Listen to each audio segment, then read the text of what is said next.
जब वो जंग के लिए निकला तो उसने जब फतह की तो वहां से इसराइल से एक लड़की को कैद करके लिया। लड़की को अपना घर की नुकरानी रख ली। अब जो घर का नौकर होता है वो घर की एक एक चीज को जानता है। उसे देखा कि तो इसके बदन पर कोढ़ है और इसराइल के लोग कोढ़ से बड़ी नफरत करते थे। जैसे एक फकीर एक मांगने वाला दरवाजे पर खड़ा हो जाता है, इसी तरह नमान कोढ़ी भी एलीशा के दरवाजे पर खड़ा है। किस लिए? वो शिफा की भीख मांगने के लिए आया। उसका दिल टूट चुका था, उसका ईमान था कि आज मैं हूँ, एलीशा मेरे लिए दुआ करेगा और मैं ठीक हो जाऊंगा। दूसरी सलातिन की किताब है, उसका 5 बाब है। और शाह आराम के लश्कर का सरदार नमान अपने आका के नजदीक मुअज़्ज़म व मुकर्रम शख्स था, क्योंकि खुदावन ने उसके वसीला से आराम को फतह बख्शी थी और वो जबरदस्त सूरमा भी था लेकिन कोढ़ी था। अरामी दल बांध कर निकले और इसराइल के मुल्क में एक छोटी लड़की को असीर करके ले आए थे। वो नमान की बीवी की खिदमत करती थी। उसने अपनी बीबी से कहा, काश मेरा आका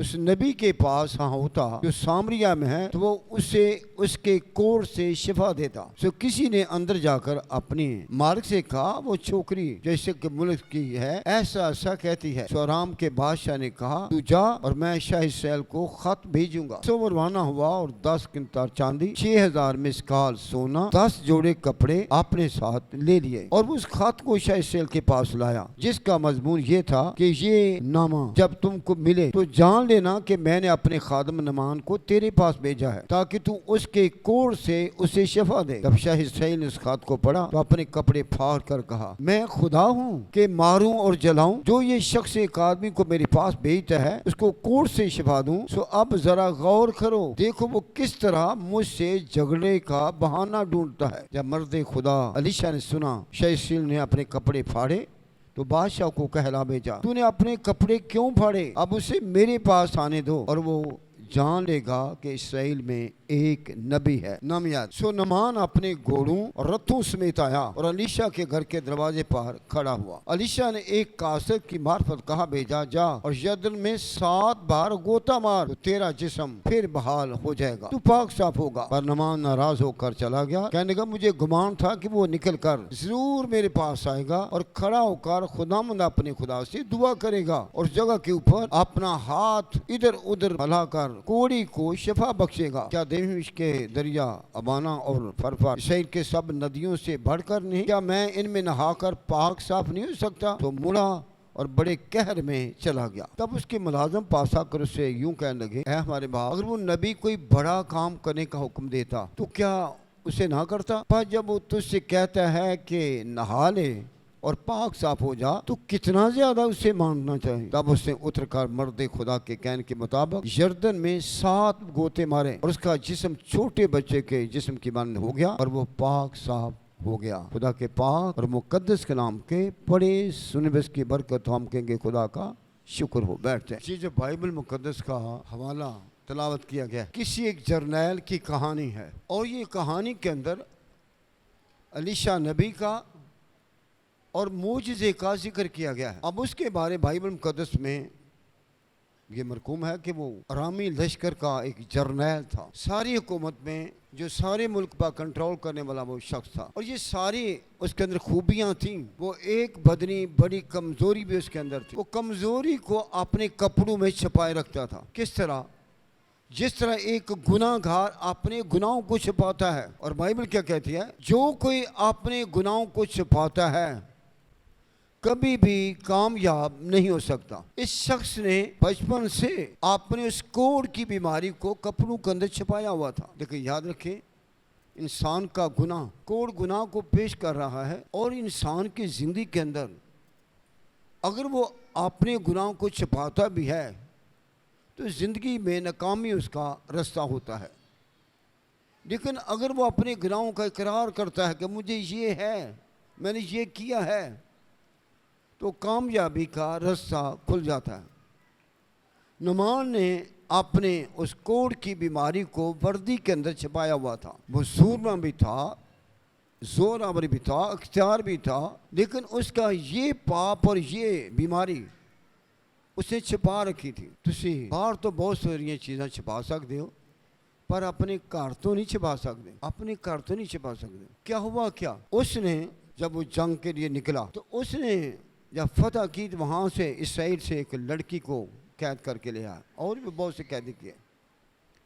लड़की को अपना घर की नुकरानी रख लिया। अब जो घर का नौकर होता है वो घर की एक एक चीज़ को जानता है। उसे देखा कि जो जर्नैल है जब कपड़े उतारता है तो इसके बदन पर कोढ़ है, और इसराइल के लोग कोढ़ से बड़ी नफरत करते थे। और शरीयत की किताब में लिखा है कोढ़ी को घर के अंदर रहना मुनासिब नहीं था, आबादी के अंदर रहना मुनासिब नहीं था, शहर के अंदर रहना मुनासिब नहीं था, उसे अकेले में रखा जाता था। लेकिन नामान चूंकि शरीयत से दूर था इसलिए वो अपने गुनाह को छिपाकर, अपनी उस बीमारी को छिपाकर जर्नैल था। उस लड़की ने देख लिया, सोचने लगी जिस घर के अंदर मैं हूँ वो तो कोढ़ी है, और कोढ़ी नापाक होता है। और इसीलिए लिखा गया शरीयत में अगर कोढ़ी को एक बियाबान में छोड़ आते, कोढ़ियों को बियाबान में छोड़ देते, अगर कोई वो उधर से आता तो कोढ़ी जोर जोर से पुकारने कर देता नापाक नापाक नापाक, और जो शख्स आ रहा था या पीछे भाग जाता। वो अपनी उस हालत को पेश करते थे कोढ़ी, लेकिन नामान इसको नहीं पेश कर रहा था।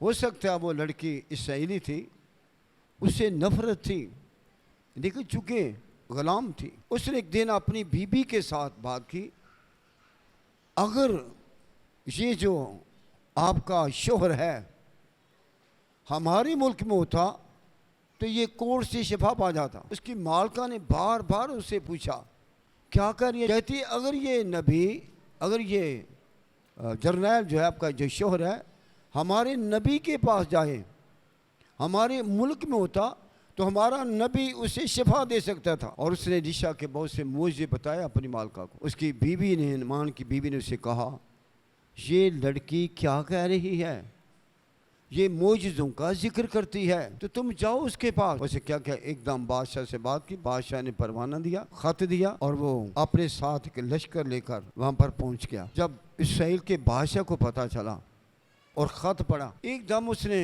परेशान हुआ कि ये जो बादशाह है, ये जो जर्नैल है असल में हमारे मुल्क पर कब्जा करना चाहता है, तो क्या मैं किसी को शफा दे सकता हूँ? बादशाह कहे मैं किसी को शफा दे सकता हूँ? मैं किस तरह इसराइल का बादशाह हूँ लेकिन शफा नहीं मैं दे सकता। उसे कपड़े फाड़े, रोया। पहले दौर में जब ऐसा गजब होता तो लोग अपने कपड़े फाड़ देते थे। और जब रिशा को पता चला तो उसने कहा बादशाह सलामत, कपड़े ना फाड़े, मेरे पास उसको भेजें। उसने दूर से किसी कासों को भेजा, कहने लगे जर्नैल साहब ने कहो कि सीधा लिशा दे कर जाए। जर्नैल उठो ही अपने और नाल से नाल लिया, लिशा दे दरवाजे के जाके खड़ा हो गया। जैसे एक फकीर, एक मांगने वाला दरवाजे पर खड़ा हो जाता है और सदा करता है, इसी तरह नमान कोढ़ी भी एलीशा के दरवाजे पर खड़ा है। किस लिए?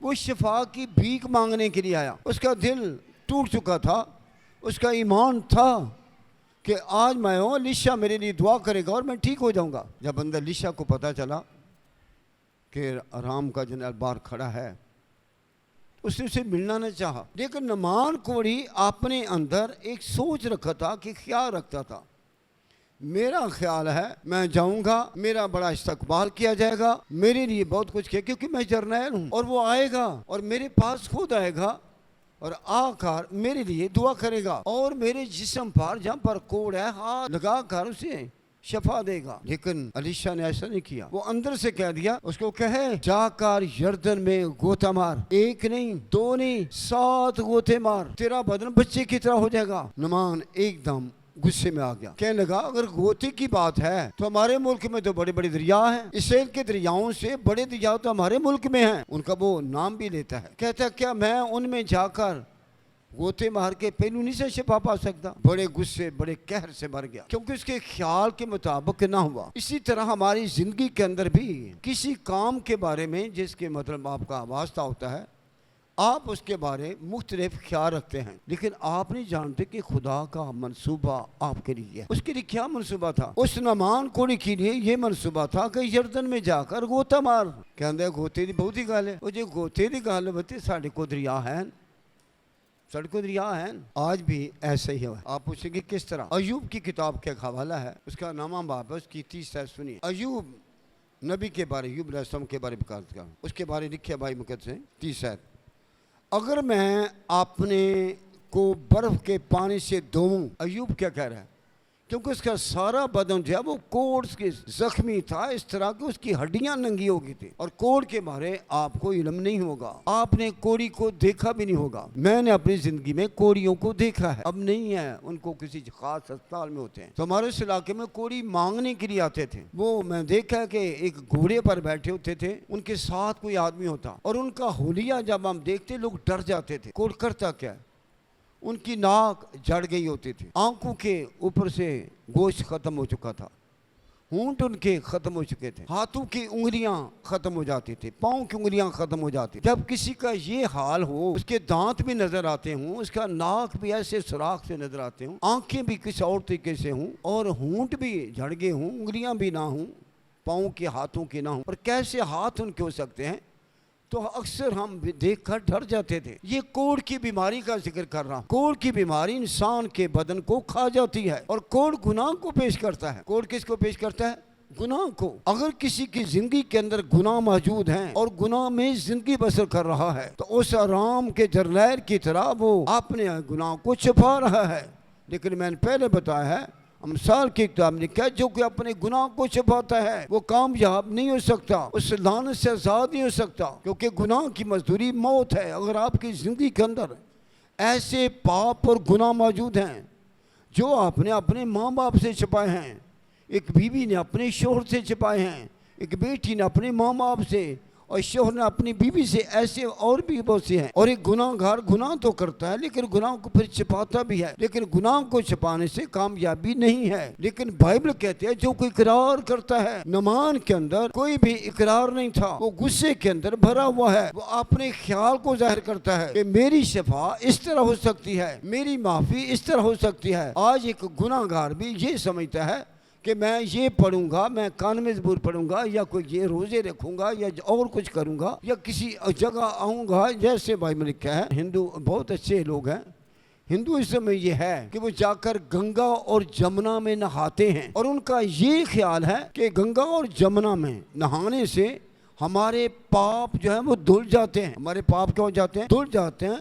इसी तरह नमान के अंदर भी ये था कि अगर ये गोते से बात है, गोता मारना है, तो साढ़े कोल दरिया नहीं, उसके अंदर गोते पर एक बड़ा तराज था। कहते ये भी कोई काम है? उसका अपना ख्याल कुछ और है, अपना ख्याल कुछ और लोग ख्याल के मुताबिक बाइबल का तर्जमा भी कर लेते हैं। आज भी बहुत से लोग बाइबल की सच्चाई को अपने ख्याल के मुताबिक उसकी तफसीर गलत कर देते हैं। हालांकि बाइबल एक सच्चाई की किताब है, इतनी मुश्किल नहीं है कि हम इसका उल्ट सीधा कर दें। किस तरह? भाई ये काम किसका है? जो हमारे अंदर सच्चाई को नमान के सामने सच्चाई पेश की गई, लेकिन सच्चाई को वो कैसे बदल रहा है? उसे कहा मेरे ख्याल के मुताबिक ये होना चाहिए था। क्या? लिशा मेरा इस्तकबाल करता, अपने 7 आदमियों को लाता और ये साबित करता मेरा नाम के ये जरनैल साहब आए हैं। फिर क्या करता? खड़ा हो जाता मेरे सामने और खड़ा होकर मेरे लिए दुआ करता और अपने हाथ मेरी बीमारी पर रखता, शफा इस तरह करता। लेकिन ये क्या कर रहा है? उसके अंदर ये गुस्सा आ गया, गोते दा गुस्सा कर आ गया, गोते दा गुस्सा आ गया, गोता। ये बाइबल क्या कहती है? बाइबल मुताबिक में क्या लिखा है?